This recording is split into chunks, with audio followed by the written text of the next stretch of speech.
欢迎来到少主力的魔玩频道。今天我们来玩 DM01的这款外传擎天柱的再版。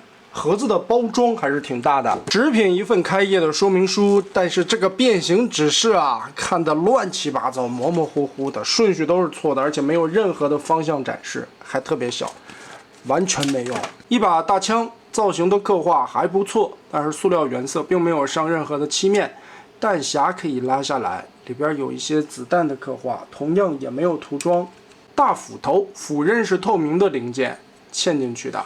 斧柄的这个材质韧性也不错，造型的刻画还可以。合金的烟囱，这一回带了一弯一直两套的造型，可以按自己的需求进行更换。外传擎天柱的这个题材，无论是官方和第三方啊，现在出了很多款了。DM 这个最大的优势就是，你看这一块的车型、车头这些面板的遮盖程度，包括缝隙这些对的都是不错的，完整性很好。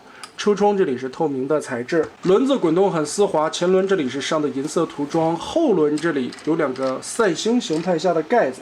底盘来看就是两条腿了，后边拖挂的位置两条腿直直的放下来，但是还挺平整的，中间有一个插上去的连接器，也是能把中间这一块填补起来。这一块还有车厢的拖挂接口，后边的尾灯保险杠也是涂装分色出来的。但是设计上不好的地方，这一块会突出一个盖子，没有办法完全的压平。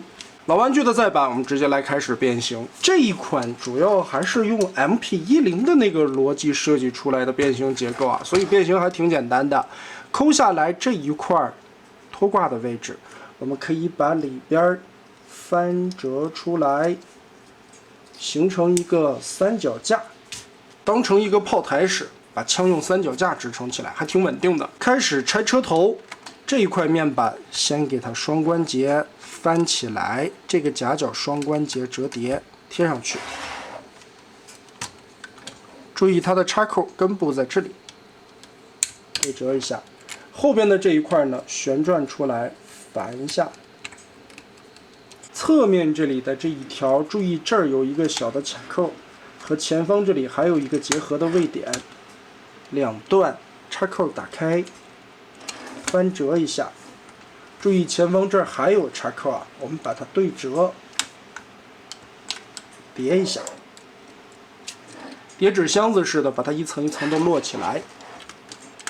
另外一边也是，前方这里的插扣位置记得掰松，往后拉一点点，翻折开这个地方的插扣，给它卸开。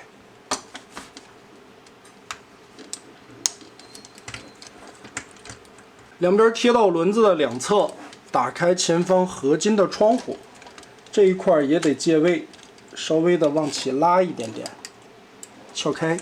上方这里有两个方块锁定的位置，我们把它拉起来。这个时候从后边这里脱开卡扣，整条胳膊很经典式的大哥翻折就可以拖出，挪过来。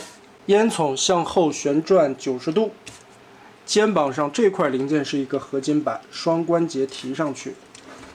后方这一块呢，上边有一个小边缘，180度翻折过来，再把后方这里90度锁上。另一边同样的操作，别忘了这个小板子，翻过来再锁回去。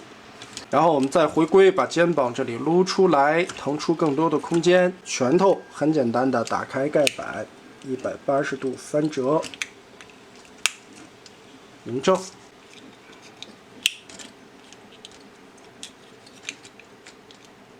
然后车灯和保险杠的位置上下都有两个插扣，顺着这里拨开，先把它拉松。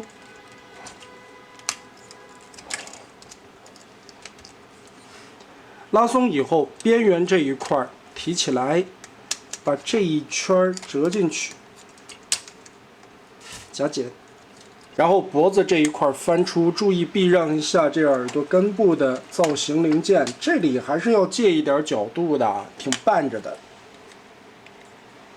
在胸口的里侧这里有两块面板，我们把它打开，稍微的让一下倒车镜的位置，先翻到外侧去。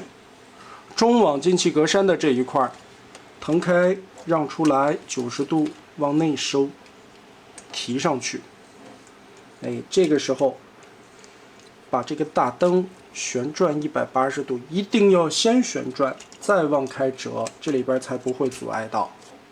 剩下的就跟 MP10的那个变形方式差不多了，旋转过来，同时往上提。这一块刚才从腰里边翻出来的板子，下方这里的大叉扣挂上，把腰部这里锁定一下，再把这2块楼梯的位置折进去，然后中间这里翻折出来这块造型零件，下边有一个无损的咬扣，把这里掰松，通过腰部后方的双关节搓一下位置，让过来，把这里夹进去，左右这里又和腰部的零件又有插扣了，把它结合上，对准。那现在腹部整个的造型就完全的对起来，锁上了。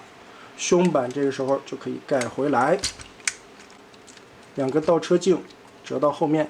胳膊放回来以后，注意肩膀的这个双段关节搓一下，用上方的这一段折，就可以把这一块厚度顶起来，就可以腰部旋转180度拧过来。后保险杠打开插扣，腿中间的这块面板的插扣也打开，腿部变形打开这块面板，保险杠旋转90度收进去，有一个扣子跟这里固定插合。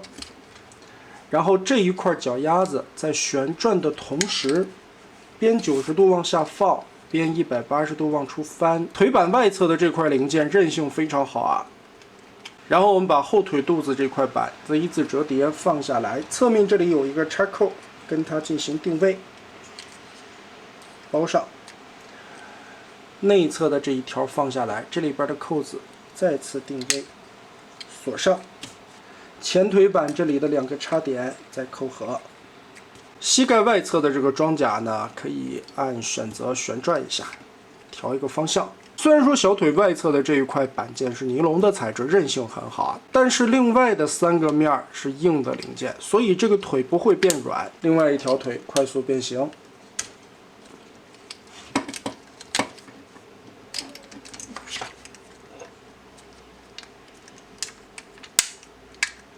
最后我们打开眼灯，这款 DM01的再版就变形完成了。个头还是挺大的，而且身上有不少的合金零件，所以拿起来其实还挺重的。身高方面到头顶来到了30.5公分左右，不小的一个身高。也是因为设计逻辑采用了 MP10的底层结构，所以导致了这款的人形，尤其上半身啊，看起来偏方。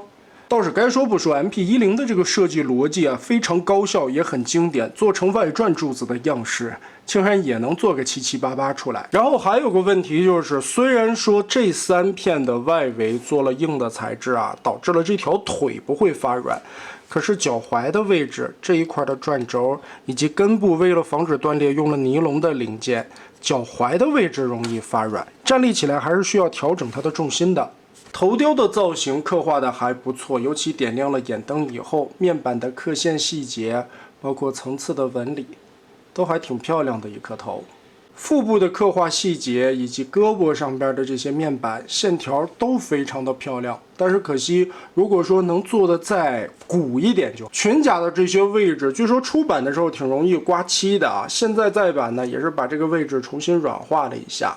这个漆面就很牢靠了。最关键的是这个膝盖位置，很硬的齿轮关节，膝盖装甲的造型，这里还有联动的效果，这一块做的很稳定，非常不错，声音也相当好听。腿部这一块的设计算是一个非常聪明的处理办法，而且完成在车型状态下也是很平整的。总的来说 ，DM01的这一款再版算是修复了一些之前出版的问题，而且整体的一个变形过程，其实一开始玩到这个还让人挺意外的。在 MP10的底层逻辑下，能做出来外转的柱子，其实这个想法还是挺大胆的。但最终处理完成的效果虽然说有一些方，但变形也突出一个简单高效。车尾那个拖挂部分是很多外转柱子都没做好的，但是没想到 DM 的这个竟然做的还不错。胸口位置造型看起来偏方块了一些，但是架不住200多块钱一个配 DL 叉比例这么大的可变形外转柱子，性价比方面这一款确实拉的是非常高的。那么大家觉得这一款做的如何呢？欢迎在评论和弹幕留下你的观点。这一期咱们就玩到这儿吧。